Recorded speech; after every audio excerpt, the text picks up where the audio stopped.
వేధింపులు తాళలేక ఆత్మహత్య చేసుకున్న బెంగళూరు టెక్కీ అతుల్ సుభాష్ కు న్యాయం జరగాలని దేశవ్యాప్తంగా ఆందోళన జరుగుతున్న నేపథ్యంలో సుప్రీంకోర్టు తీవ్రంగా స్పందించింది. అత్తవారింట్లో భర్త కుటుంబ సభ్యుల వేధింపుల నుంచి మహిళలకు రక్షణ కల్పించడం కోసం ఉద్దేశించిన చట్టాన్ని దుర్వినియోగపరుస్తున్నారంటూ సుప్రీంకోర్టు తీవ్ర అసహనం వ్యక్తం చేసింది. భర్త కుటుంబంపై వ్యక్తిగత కక్ష సాధించడం కోసం 498A సెక్షన్ కింద తప్పుడు కేసులు పెడుతున్నారని మండిపడింది. పోలీసులు యంత్రాంగం ఈ విషయంలో జాగ్రత్తగా వ్యవహరించాలని, వ్యక్తిగత కక్ష సాధింపులకు అవకాశం ఇవ్వకూడదని పేర్కొంది. ఈ మేరకు తెలంగాణకు సంబంధించిన ఓ కేసు విచారణలో భారత అత్యున్నత న్యాయస్థానం ఈ వ్యాఖ్యలు చేసింది.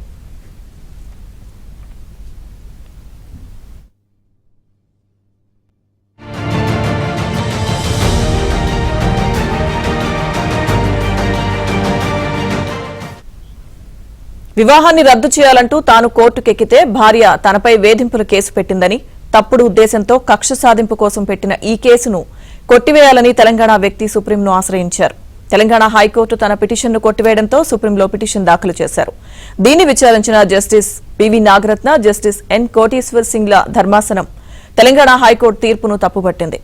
వ్యక్తిగత కక్ష సాధింపు కోసమే పెట్టిందని స్పష్టంగా తెలుస్తున్నప్పటికీ కేసు కొట్టివేయడానికి నిరాకరించడం తప్పిదమని వ్యాఖ్యానించింది. ఇక ఐపీసీ సెక్షన్ 498A లేదా భారతీయ న్యాయ సంహితలోని సెక్షన్ 86 ను భర్త తరపు వాళ్లపై కక్ష సాధించేందుకు భార్య ఓ ఆయుధంగా మార్చుకుంటోందని విమర్శించింది.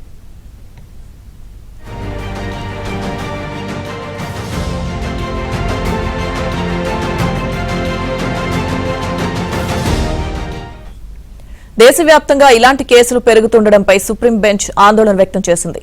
నిరాధార ఆరోపణలతో అమాయకులను కేసులో ఇరికిస్తున్నారని ఆగ్రహం వ్యక్తం చేసింది. స్పష్టమైన ఆధారాలు లేకుండా చేసే ఇలాంటి ఫిర్యాదుల ఆధారంగా భర్త కుటుంబ సభ్యులను ప్రాసిక్యూట్ చేయడం తగదని, ఈ తరహా ఫిర్యాదుల విషయంలో జాగ్రత్తగా వ్యవహరించాలని పోలీసు యంత్రాంగానికి సుప్రీంకోర్టు సూచించింది.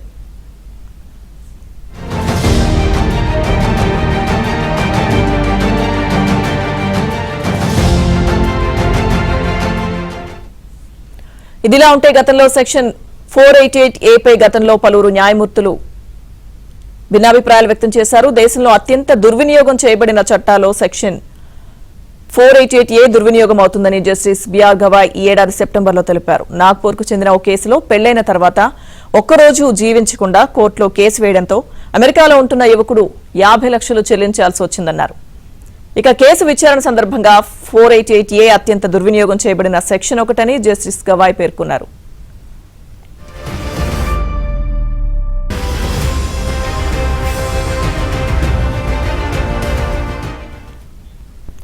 గతంలో బాంబే హైకోర్టు కూడా సెక్షన్ దుర్వినియోగాన్ని ఎత్తిచూపింది. వృద్ధులు, అనారోగ్యంతో ఉన్న వ్యక్తులను చట్టపరమైన వివాదాల్లో లాగిన సందర్భాలను గుర్తు చేసుకుంది. అలాగే 498A సెక్షన్ పట్ల కేరళ హైకోర్టు తీవ్ర ఆందోళన వ్యక్తం చేసింది.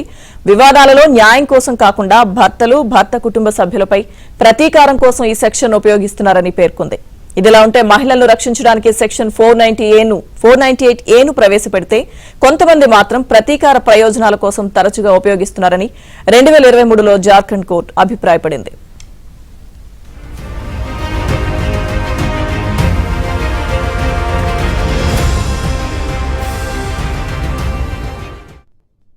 मेरी कुछ आखिरी इच्छाएं जो हैं ये हैं, ज्यादा मुझे उम्मीद तो नहीं है, लेकिन अभी भी मैं अपनी वाइफ को बोलूंगा कि उसमें तो कोई वैल्यू नहीं है, मेरी वाइफ में खुद तो मेरे बच्चे को क्या ही बड़ा करेगी वैल्यू के साथ। मेरे पेरेंट्स को मेरा बच्चा दे रहे, वो उसको बेटर वैल्यू के साथ बड़ा करेंगे।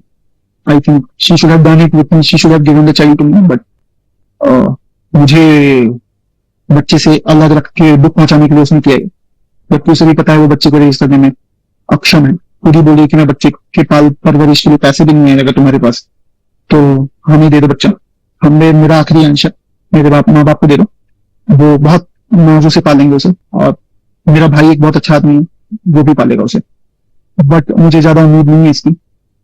दूसरा है, और मैं अपने माँ बाप और भाई को बोलूंगा कि बिना किसी कैमरा के मेरी पत्नी या उसकी माँ या उसके किसी भी फैमिली मेंबर से बिना कैमरा पब्लिक प्लेस में ना मिले। आप पब्लिक केस भी लगाया जा सकता है, कोई भी केस लगाया जा सकता है। दूसरा कि मेरे मरे हुए शरीर के आसपास मेरी पत्नी या उसका परिवार की तरफ से कोई नहीं आना चाहिए।